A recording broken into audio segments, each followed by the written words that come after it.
Oh, no, I'm ready. I was just jumping up. It is March Madness. It is the best time of the year in what I think. Basketball games are going on. I have TVs upstairs in my upstairs part that are ready to just like, I just want to sit and watch basketball. But sometimes you got to do a little bit of work. You got to even on March Madness days, the madness of March, you got to jump in and say, hey, let's get a little work done. And well, I don't like to work alone, so I make sure that I bring my friends. But I just realized I put them in the green room. What was I thinking? Got to get them in. There we go. Didn't set that ahead of time. Hey, look at that. Here we go. March Madness, baby. It's tourney time. It is tourney time. My team is not in the tourney. We're in the NIT because we had a rough year, but I still wore Michigan today, proudly wearing Indiana. The Hoosiers playing tomorrow night from Albany, New York, against the Kent State. I always forget what they are, whatever they are. I should know it. Racers? Something like that. They're decent though. I mean, they make the tournament seems like every other year. Yeah. Hey, I did watch them a couple times this year. They, who knows? Go Hoosiers. And Mr. Matt Proctor, how are you, sir? How is life? It's great to live in Hoosierdom right there. Look at it. He's got his bracket. Look at that. Who you got? Who you got? I got a couple of them. I don't know if I can tell my secrets, but actually I can now. The games are starting. Yes. I'm calling it right now for the first time in many, many years, Kansas to repeat. Bill Self has got his boys playing extremely well. And I actually have – Does Bill Self have his team – championship is going to be a repeat game in the Final Four, Texas against Kansas to go to the final game, because those are two of the best teams in the entire country, in my opinion. They are very, very good teams. I will not be cheering for them. I have the hard time – that's why I don't ever win bracket pools, because I make my brackets a little more aspirational than my head tells me. Because Kansas is very good. Now I'm a little concerned. Bill Self has not been on the court. They didn't do great when he wasn't on the court, and he's not going to be in the game. Now it's a 1-16 game, but they said he was not going to be coaching today either. So best of health to Bill Self. I think we spent plenty of time on basketball. Those who are watching us live, who watch it afterwards, let's get to Paradise POS. That is what we're talking about today. Welcome to Paradise. Okay. All right. So, Matt, let's start with this. I was first introduced to Paradise. It was Stacy Carrillo and I at a trade show in Orlando. They were doing there, and they were one of the first ones to be able to help us. And when we were starting to first, back then it was called Saltra Prime. Now we call it Edge pricing, cash discount, whatever you want to call it. But Paradise was one of the first POS systems, if not the first. I don't know for sure, but first I'd come across that could do cash discount. And since then, they've been in our ecosystem. They've been part of the POS team, POS Pros family. Can you talk a little bit about the history with them and what's the beginning overview, the elevator pitch of Paradise? Yeah. They're really one of our longest standing partners at this point, and really the system we've sold the most of over the past probably 7 years. A lot of that is because of ease of use. It's an iPad system. It's a great step up from Pay Anywhere, Square, Clover, because it's so easy to use. Everyone knows how to use an iPad, and just the functionality of the system is extremely user friendly, and that's why we have so many merchants that just absolutely love it. And then, as far as being a good fit, it's kind of a hybrid model. We don't run into that too often, with POS systems. They're either built for restaurants or they're built for retail. And Paradise does both really well, more for the smaller merchants, okay? The mom and pop retail shop where they need a barcode scanner, inventory management. I got one station there, or, small convenience stores. And then QSR, they do that extremely well. Order pay right there at the counter. They can have a secondary iPad that's a customer-facing display. They can even sign on the screen right there. So that gets us in where Clover might be what they're used to having. So you can utilize that with a second iPad. And then they could do full-service restaurants, but more on the smaller scale. This is not something we're going to put into it to a large, maybe fine dining facility that needs 8 stations, and maybe wants a bunch of handhelds, because that's challenging, not just for Paradise, but for any cloud system that's running off of tablets. That's always a challenge. So we don't want to put it in the wrong place, but there are so many merchants where this is a phenomenal fit for. Well, let's look a little bit at a few of the features that they have. So I'm going to pull up a couple slides here just from their production. This is something Paradise POS has put together. It specifically says that all-in-one solution. This was what they originally did. I think in a couple slides, we'll see a couple slides. But usually this is probably the most basics, that the iPad with a card reader. I think they're showing not what we use. I think you said we are using a PAX now. But yeah, we use PAX now. But something that looks similar to this is a basic station for a Paradise, correct? Yeah, absolutely. This is the main one that we sell right here. Obviously, the cash drawer doesn't have to be right under it. We do have some people that they'll have the cash drawer maybe under the counter. As long as it's within, a few feet, it can still be connected without any issues. Some people, as far as a customer display, they like to have a second stand like this, especially with COVID when people were putting up plexiglass. It was nice that it didn't have to be connected together like some POS systems or like the PAX devices where no matter what, it's all on that one screen. We had a lot of merchants that were loving having an iPad 2 feet away. They're all still connected and hardwired, so that way the merchant can still see and sign on screen and the PIN pad could be out there. But if you just get one station bundle, this is exactly what it'll look like, and the iPad comes preloaded. Paradise actually already locks it into that stand, that nice stand for you, and obviously gives you the tools for that. And then they want to program the menu. So they've got, great support. It says right on the screen, 24/7 support. Someone's always answering the phone. Even I've talked to them at 3:00 in the morning. And even if you're not getting someone on the phone right away, they're calling you right back within 5 minutes. And so we really stand by that Paradise support. All right, let's look and see. They use a different type of reporting and analytics. Some of it's onboard, some of it's they've created their own apps. Can you talk us through a little bit how that reporting and analytics works in Paradise? Yeah, and really the team, Jesse and Jay and Veronica, their whole team at Paradise, they keep innovating things and adding new things and new features, and they've updated the back office. So what's nice about a cloud-based point of sale is they do have remote access. They have remote access from anywhere. They could be sitting on the beach. They could look at their live numbers, their reporting, what their payroll is, if they want to send it over to the payroll company, as well as their taxes and things like that. So everything is mobilized, and obviously they can do it right there from the screen. Some of the features they can do actually on the iPad. Some they still, need to jump in the back office, but giving customers that flexibility. It's not like a traditional software where you have to be on site to be able to get any of this. And that's why they show the example of your computer at home, your phone, 100% all those can pull it up. You want to add a button from anywhere you can. And And you guys next, have all heard me talk about the difference between cloud and software, several times. There are yes. benefits to both. Make sure you go to the overview of POS Pros and the POS Pros team. Good discussion there.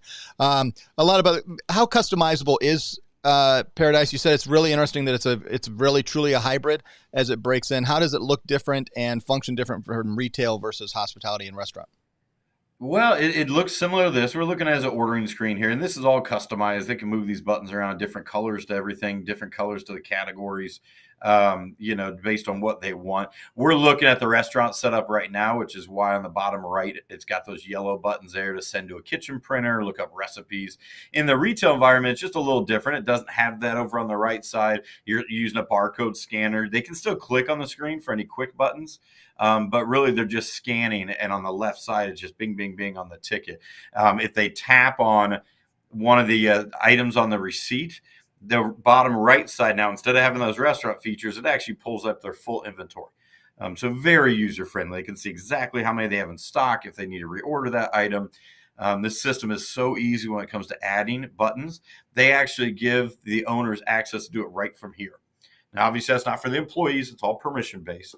But they don't have to go to a back office. Like right now, if Nate was to hold down a blank blue square, up there at the top, it would pop right up and say, you want to add a button. So it's that user-friendly. And we go through that in the demos with your merchants. And my team is presenting it that way, showing them, okay, let's add a couple buttons here. Let's take one off. Let's do a promotion where we do a happy hour or a time discount. All that's in here. House accounts, layaway, everything we're talking about, guys, is included in the monthly license. And that's a great thing. A lot of POSs, they want to nickel and dime and add for every little feature, and that's fine. That's how they want to do it. Any of you that know Clover, that's exactly what they do. Everything's an add-on.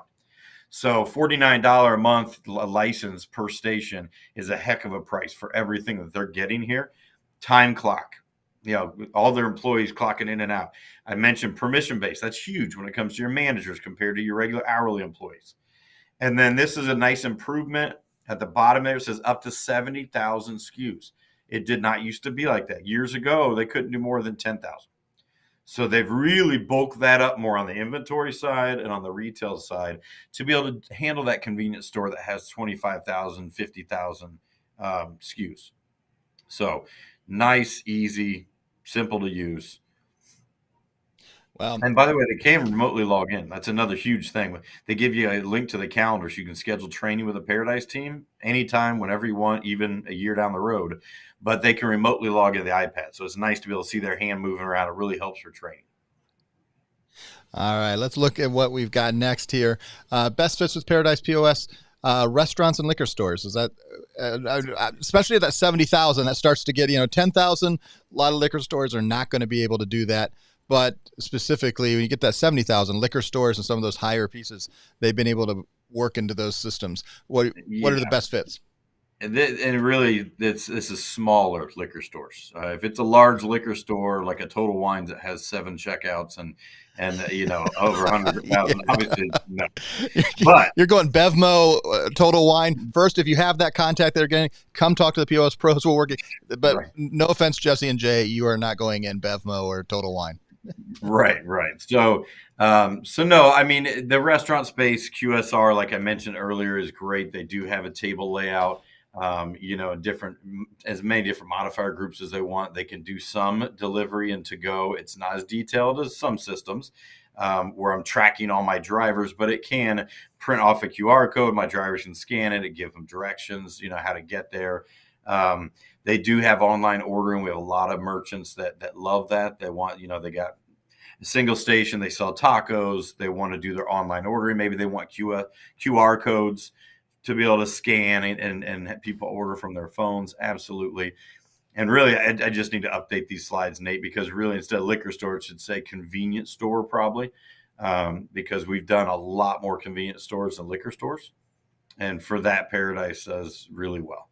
And once again, guys, step up from that cash register, the pay anywhere, Clover, Square.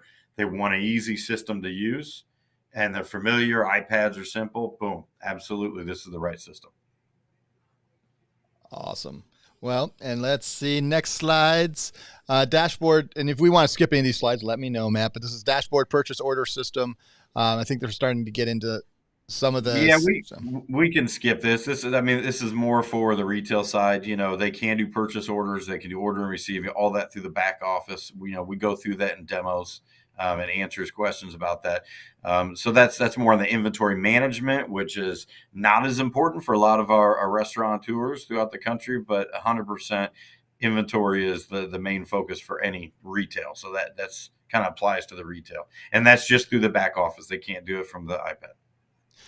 And some of the latest stands of how it can look today. Hey, sometimes you need a tall stand, sometimes you need a flip stand, and you just know that Paradise can Yeah, make that happen yeah. for you. And to be honest, the flip stand is more of that Clover replacement. People want to be able to flip it around, have people sign right there on the screen. 100%, we could do that and upgrade them to a flip stand. The tall stand's actually meant more for the customer-facing display, because on the other side of that iPad, you can't see it.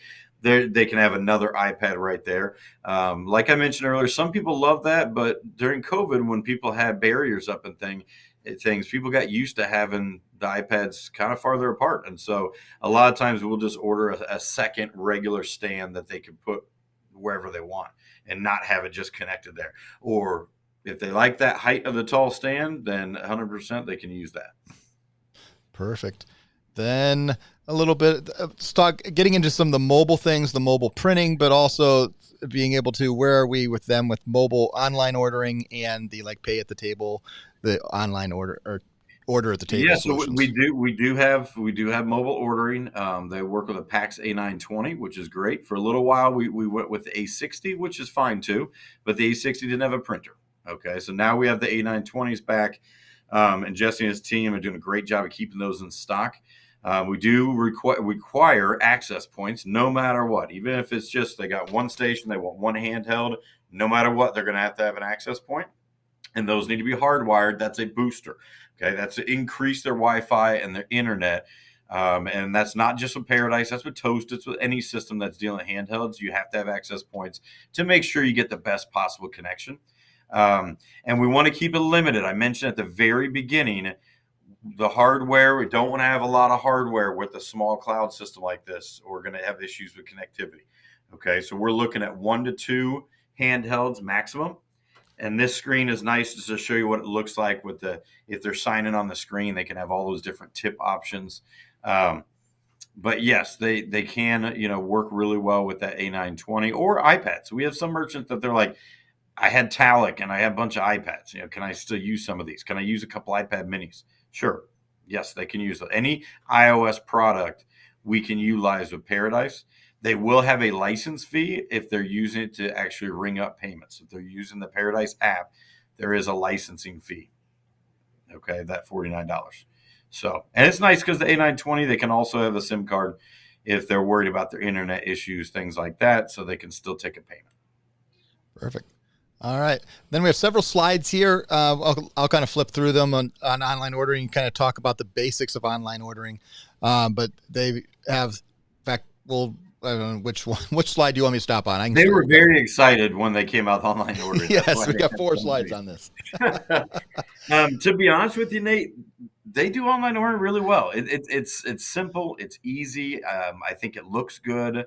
This slide's a good one right here, where if you're pulling up on your computer or on your phone, the left side has all the different categories. They can do pictures. Now they're not doing pictures on the iPad. You don't want that on the actual POS. That can greatly slow down the actual point of sale. But it's no issue online ordering. So, and they help build all this. The merchant actually gets their own back office for the online ordering, where they can easily add buttons, change buttons, put in their pictures, have stuff available online that's maybe not available in store, or have different prices, things like that.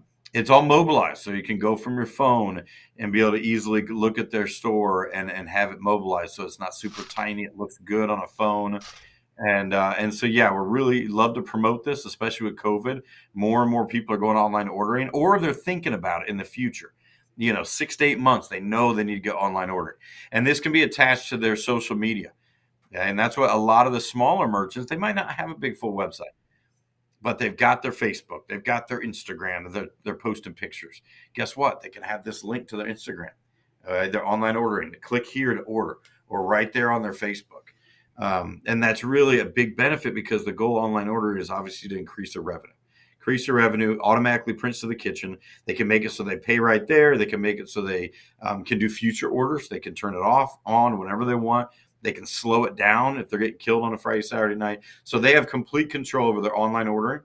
And Paradise builds that entire menu for them, and then goes through online ordering training with them to show them how to add and change a button, show them how to adjust things, so they have complete control over it. So $89.99 a month for their online ordering. It is a little more monthly if they want to add QR codes. So some people love QR codes, some people don't want to mess with them. That's actually the last slide, is the QR codes. Tell me about, and well, this is not anything. They do QR codes extremely well. Tell us about where you see QR codes in the industry, because obviously the beginning of COVID, and when COVID was, for the first year and a half, man, every restaurant had QR codes. Now, when I go to restaurants, a lot of the places haven't pulled them back.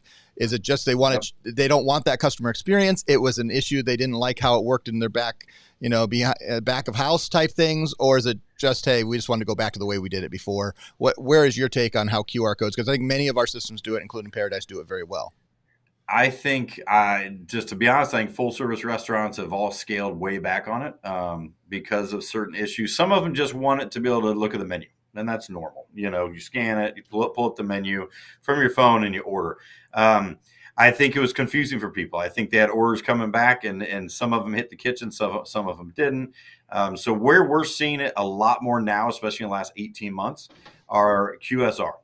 All right. Anytime where it's quick service, like a Chipotle environment, some days they got a line out the door. It is a lot cheaper, nice way to put it, better price than paying for a big old kiosk, when you can have QR codes and have multiple of them where people just walk right in, boom, scan, and they're placing the order. Same thing, food trucks. Okay? It's simple. It's easy. You walk right up, you scan, and guess what? You can have 12 people ordering at the same time. All right. And so it's really just up to them. I was talking to an owner that was in a college campus, and that's one thing him and I talked at great length about. And I said, you know what, John? I said, why don't you throw a QR code in the library? Ask them, see where else on campus they'll allow you to post your QR code, so that these kids can order and walk over, and it's ready for them in 10 minutes, 15 minutes. It'll all go right to your online ordering and print right to your kitchen, but you're not limited just in your own space. And he was just like mind blown. And I'm like, I'm here to help you, man. Let's get you more money, coming in this building, and you can utilize those QR codes in such a great way. And then you know what? You already have the payment. They already paid. It's right there in the kitchen. They're coming to pick it up because they just paid for it. So there's not that concern like in the past that some kid playing a joke is not going to show up. You make it so they have to take a payment right then. So that's where we're seeing a lot more. And I'm not seeing it a lot. I mean, they could all our restaurant systems can do QR really well for fine dining and for full restaurant and bar, but we're not seeing as many owners really wanting to put one on every table. Well, as we continue to talk just about all of our POS systems, what is, and with Paradise, we've seen it grow and change for so many ways. What is the one place? They can serve so many different verticals. Is it the QSR? Is it the convenience store? What's the one place you're seeing it have the most success? Lots of success, but what's the one place I would really look at this for this type of company? To be honest, Nate, it's really been the quick service restaurant environment. The ice cream shops. I can't tell you how many La Michoacanas around this country we've set up with Paradise. And so, and just the speed and how quick and easy it is to use is just a good fit for that environment. Yes, same thing with the boutiques and the small retail. Even when they get busy, they can have a line buster with the A920 to quickly, close people out. So I think that kind of high pace environment has been the best, better than full service restaurants, better than bars. This isn't a system that we normally put in a bar environment. We have other POSs for that. But yeah, I mean, we just sell the heck out for QSRs and their customer support. I can't speak high enough about their customer support, guys. That's really, when you're looking at a point of sale system, you have to have good customer support. Okay, or else, as you guys all know that are going to watch this, you've either lost people before the POS had crappy customer support, or you're getting new merchants because they're so pissed at the support they had. And just a quick story here as we wrap up. I went to one of my Paradise merchants here locally. It's a taco shop. He has like 12 tables in the restaurant. He's been using Paradise Indie for tacos. years. No, sorry. Yeah, Indie Tacos. Yeah. He's been using it for years. Absolutely loves it. Okay. Issues with the printer. No big deal. The print queue is down. The little pie that they send, this little clear box, was old and just wasn't working. So I happen to have some here in my office. So without even having to order one from Paradise, I went down there on a Sunday after like 11 o'clock. He didn't open till noon. So texted him, told him I was on my way, went down there, had his guy let me in. I called Paradise at 11:30 on Sunday afternoon. Within 30 seconds, someone answered the phone. A guy named Cody. He's awesome. I've emailed with him before. I knew exactly who he was. I told him who I was, what's wrong. I was done and off the phone with everything printing for the last 2 days with a whole new, which, by the way, it was a used pie that I brought there from a closed merchant. And it was all up and running perfectly in 10 minutes. And you just don't get that. I mean, and sadly, I could have called some of my other POS companies and I might have been on hold for 45 minutes, or I might have had to wait for someone to call me back. It's those type of examples that it's tried and true. 7 days a week, 24/7. They staffed up. They have the people there to answer the phone. They're friendly. They're from Tyler, Texas, so they got a little y'all in them, which I like. And it's all local. There's no out of country that you're calling. You're calling Texas every time. And so that's such a deal breaker for me, is the customer support. Well, as we close out another great episode of POS Uncensored, we'll remind you that Paradise is not just an island in the Caribbean. It's also a point of sale that's ready to serve your restaurant and your retail locations. And really start looking for those QSRs, those ice cream shots, those maybe food trucks. Man, they need some Paradise in their life, make their life a little easier. And that's what POS Pros does, makes life easier, right? Just for our partners and their merchants. I should have worn my tacky, like, Hawaiian island shirt. There we go. Yeah, if you've ever been at a trade show with Paradise, you don't miss them. That is for sure. No, you never do not miss them. They're all wearing leis and like they just came from Hawaii. It just cracks me up. It is. Well, this has been another episode of POS Pros. Thank you guys so much for watching. We'll be back. You can always go to youtube.com/mypaprotech and find the POS. Go to the playlist. It's just for POS Uncensored. You can see all the episodes there. You can subscribe at mypaprotech.com for the different shows, including POS Uncensored. You can get the audio version. It's not as much fun because you don't get to see how incredibly good looking Matt Proctor is, but they're all available. Thank you so much. Make sure, if you're on YouTube, make sure you subscribe and hit that bell. We are so thankful that you do that. Matt Proctor, thank you for being just the POS guru that you are. And let's say, go Hoosiers, right? That's right. Go Hoosiers, go Boilers. You know, I'm Indiana through and through. The Boilers are looking solid, so we'll see if they can get past Duke. Boiler up. Let's go. All right. Thank you, everybody. Have a great one. Thanks, guys.